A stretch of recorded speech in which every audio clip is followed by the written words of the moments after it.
कितने भाग्यशाली। खूब भजन करो, खूब स्मरण करो। अमावस्या है, अमावस्या के दिन प्रदोष काल में, प्रदोष के समय पर, प्रदोष काल में शाम के समय पर जाकर किसी भी नदी, तालाब, बावड़ी, कुआं, कहीं ना कहीं जो आपके पास में हो, वहां पर एक घी का दिया, बत्ती का मुंह दक्षिण की ओर कर कर अवश्य जला कर जाना। सारे पितृदोष समाप्त हो जाएगा, सारा पितृदोष समाप्त। अमावस्या के दिन किसी भी जलाशय के पास में, नदी, तालाब, बावड़ी, कुआं, जो आपके शहर में, आपके गांव में, आपके नगर में हो, वहां जाकर लगा दे। अगर नदी, तालाब, बावड़ी, कुआं नहीं है तो पीपल का वृक्ष हो या बेलपत्री का वृक्ष हो या बट का वृक्ष हो, उसके नीचे लगा दो प्रदोष काल में। पर अमावस्या के दिन लगाएं जरूर। क्यों? क्योंकि अमावस्या के दिन पितृ शाम के समय प्रदोष काल में शंकर भगवान का नाम जाप कर कर नदी, तालाब, बावड़ी पर पानी पीने जाते हैं। वहां से जल का आचमन कर कर पितृ अपने लोक को चले जाते हैं प्रदोष काल के समय पर। इसलिए प्रदोष काल में जलाशय के पास में, बावड़ी, कुआं, नदी, तालाब के किनारे पर दिया लगाया जाता है दक्षिण की ओर मुख कर कर बत्ती का। तो पितृ आशीर्वाद देते हुए जाते हैं कि फलो फूलो, आगे बढ़ो, उन्नति करो, तरक्की करो। ये पितरों का आशीर्वाद रहता है, पितरों का वर रहता है। आप देंगे उसको मिलेगा। पितृदोष है, ये आपको कैसे मालूम पड़ेगा?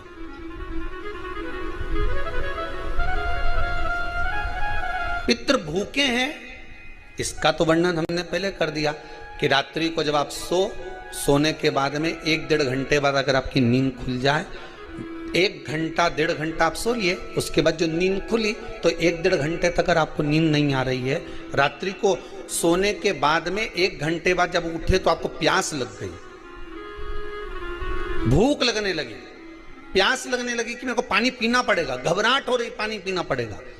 1-1.5 घंटे सोने के बाद अचानक नींद खुले और आपको प्यास लगे, समझ लेना आपके पितृ भूखे हैं और प्यास है।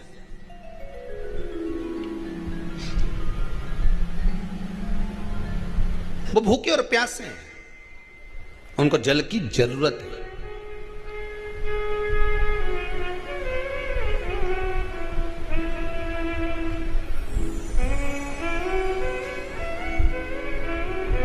किसी भी नदी में, सरोवर में, कुंड में, बावड़ी में, तालाब में, आप तीर्थ में जाकर जब स्नान करते हैं तो स्नान करने के बाद एक काम का नियम बना लो कि अपने हाथ की अंजलि में जल लेकर अपने पूर्वजों को देना।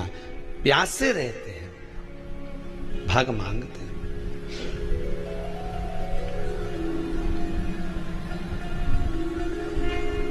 भाग प्राप्त करना। 3 वृक्ष पितरों के तुल्य हैं। पहला पीपल, दूसरा बट वृक्ष, तीसरा बेलपत्र का वृक्ष। ये पितरों के तुल्य हैं। अगर आपको रात्रि में नींद नहीं आ रही है, ऐसा लगता है कि रात्रि को 1 घंटा 1.5 घंटा सोने के बाद कुछ गलत गलत विचार आने लगते हैं, नींद सुबह 3 बजे तक, 4 बजे तक नहीं आती, 4 बजे के बाद फिर नींद आती है, तो एक प्रैक्टिकल जरूर कर कर देखना। एक प्रैक्टिकल करने में क्या जाता है? प्रयास करने में क्या कुछ जाता है क्या? प्रैक्टिकल कर कर देखना कि कहीं सीवर वाला महाराज झूठ तो नहीं बोल रहा, तो प्रैक्टिकल करने में कुछ नहीं जाए। 1 लोटा पानी लो, उसमें थोड़ा सा कच्चा दूध डाल लीजिए, बेलपत्री का पेड़ या पीपल का पेड़ या बट का पेड़, इन पेड़ के नीचे ले जाकर उस दूध को दोपहर में सुबह 10 बजे से लेकर 12 बजे के बीच में ले जाकर चढ़ा दीजिए। रात्रि को फिर ना आपको प्यास लगेगी, ना भूख लगेगी, नींद एक बार लगी तो सुबह ही खुलेगी। प्रैक्टिकल करने में क्या जाता है? पानी डालने में तुम्हारा कुछ जाएगा? अरे बोलो तो सरी, हमें 10 रुपया का दूध जरूर उसमें, और तुम इतनी चतुर हो, इतना सारा दूध थोड़ी डालोगे, तो 2 चिल्ला डालोगे। कहाँ तुम इतना डालने वाले हो है?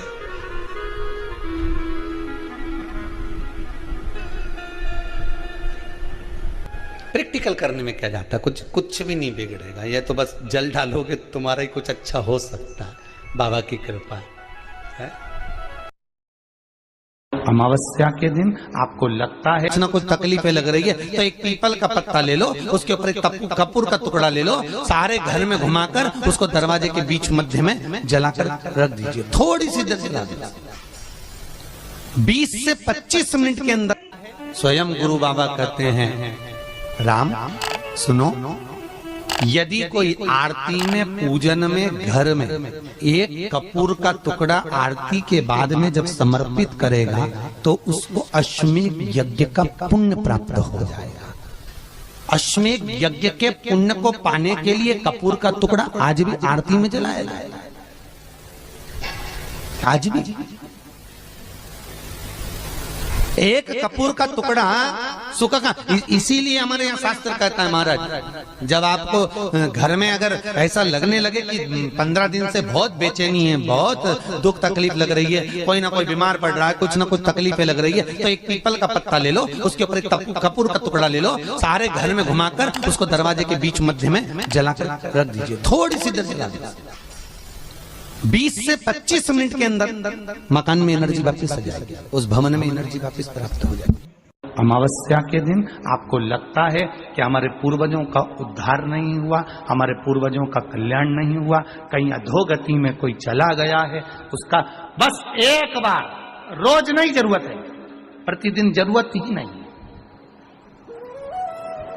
महीने में एक बार अगर अमावस्या के दिन भी आपने चंदन के थोड़ा सा चंदन अगर मेरे देवाधिदेव महादेव को 7 स्थान पर समर्पित किया है। अशोक यहाँ पर वर्णन कर रही है, मैना, धन्य और कला की कथा कह रही है। तीनों ने सनकादि ऋषियों से मांगा। चंदन भगवान को अति प्रिय होता है और चंदन ही एक ऐसा होता है जो पितरों को भी प्रिय होता है, जिसका स्पर्श मात्र लगने से पूर्वजों का कल्याण हो जाता है। वो चंदन का 7 स्थान शिवलिंग के बताए हैं, जहां पर भूल से भी अगर कोई चंदन की उंगलियां लगा देता है, 7 स्थान ऐसे हैं जहां चंदन की मात्र उंगलियां लगा देने से ही शिव पितृलोक के पितरों को मुक्ति प्रदान करके वैकुंठ लोक का निवास दे देते हैं। 7 स्थान।